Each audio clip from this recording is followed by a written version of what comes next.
నమస్కారం. ఈరోజు మనం ఒక ఆసక్తికరమైన పుస్తకం గురించి మాట్లాడుకుందాం.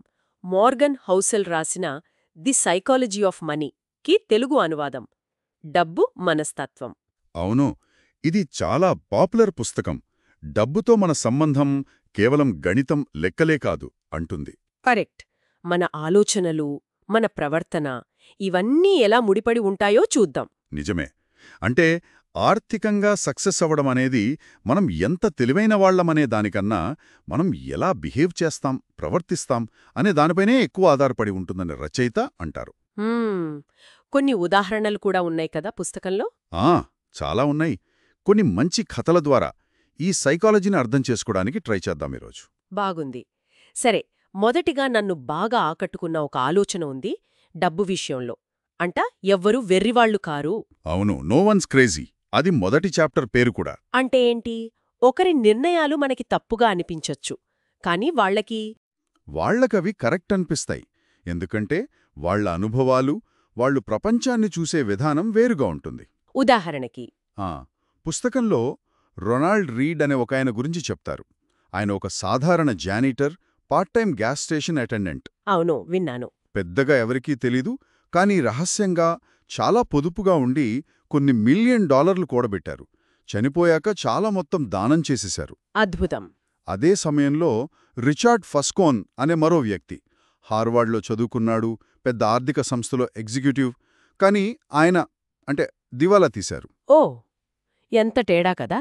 ఒకరేమో సాధారణ ఉద్యోగి, మరొకరేమో ఆర్థిక నిపుణుడు. ఖచ్చితంగా. అంటే వాళ్ల బ్యాక్గ్రౌండ్స్, లైఫ్లో వాళ్ళు నేర్చుకున్న పాఠాలు వేరు.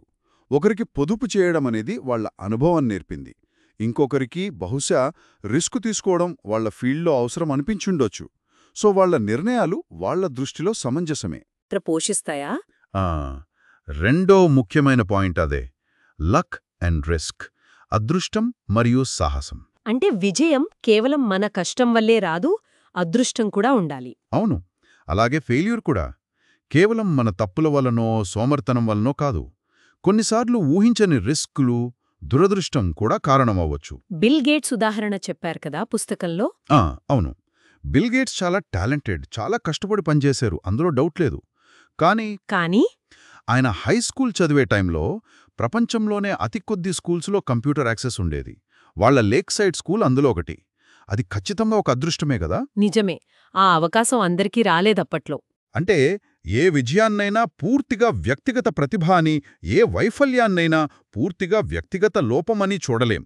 లక్, రిస్క్ ఇవి రెండూ ఎప్పుడూ ఉంటాయి. ఇది గుర్తించుకోవాల్సిన విషయం. సరే, ఇదంతా బాగానే ఉంది.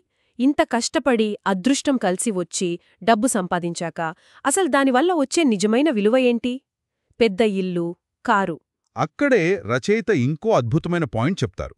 డబ్బుతో మనం కొనగలిగే అత్యంత విలువైన వస్తువు అది ఖరీదైన వస్తువు కాదు. మరేంటి? మన సమయంపై మనకు లభించే నియంత్రణ, ఫ్రీడమ్, స్వేచ్ఛ. మన సమయంపై నియంత్రణ అంటే ఉదయం లేచాక ఆ రోజు ఏం చెయ్యాలి, ఎప్పుడు చెయ్యాలి, ఎవరితో కలిసి పనిచెయ్యాలి అని మనమే సొంతంగా ఎలాంటి బలవంతం లేకుండా నిర్ణయించుకోగలగడం. అదే డబ్బు ఇచ్చే అతిపెద్ద డివిడెంట్ అంటారు రచయిత. వావ్, ఇది చాలా చాలా ముఖ్యమైన విషయం కదా. నిజమే. యాంగస్ క్యాంప్బెల్ అనే సైకాలజిస్ట్ చేసిన స్టడీస్ కూడా ఇదే చెప్తున్నాయి. ప్రజల సంతోషానికి, వాళ్ల జీవితంపై వాళ్లకెంత కంట్రోల్ ఉందనే ఫీలింగ్కి చాలా బలమైన సంబంధం ఉంది. జీతం కన్నా, ఇంటి సైజ్ కన్నా, జాబ్ టైటిల్ కన్నా కూడా ఇదే ఎక్కువ ముఖ్యమంటారా? అవును, ఆ ఫీలింగ్ ఆఫ్ కంట్రోల్, అది చాలా ముఖ్యం. రోజులో ప్రతి నిమిషం మన ఇష్టప్రకారం గడపగలగడం, అదే నిజమైన సంపద. అంటే మనం డబ్బు సంపాదించడం వెనుక లక్ష్యం కేవలం వస్తువులు కొనడం కాదు, మన సమయాన్ని మనం సొంతం చేసుకోవడం కూడా అవ్వాలి. ఎగ్జాక్ట్లీ. ఆ దృష్టితో చూస్తే మన ఫైనాన్షియల్ గోల్స్ కూడా మారచ్చు.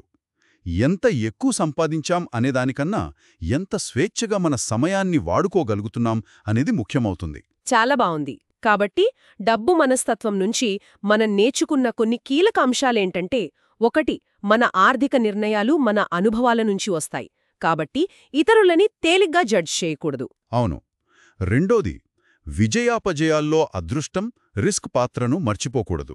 3, అన్నిటికన్నా ముఖ్యమైనది, డబ్బుతో కొనే నిజమైన విలువ మన సమయంపై మనకు లభించే స్వేచ్ఛ, నియంత్రణ. ఖచ్చితంగా. ముగింపుగా ఒక చిన్న ఆలోచన వదిలేస్తున్నా. మనమందరం డబ్బు సంపాదన లక్ష్యాన్ని వస్తువులు కొనడం నుంచి మన సమయంపై పూర్తి స్వేచ్ఛ సంపాదించడం వైపు మార్చుకుంటే, ఆ అప్పుడు మన ఆర్థిక ప్రాధాన్యతలు ఎలా మారతాయి, మన జీవనశైలి ఎలా ఉంటుంది, దాని గురించి ఆలోచిస్తే బాగుంటుంది కదా. బహుశా అదే నిజమైన ఆర్థిక స్వేచ్ఛేమో.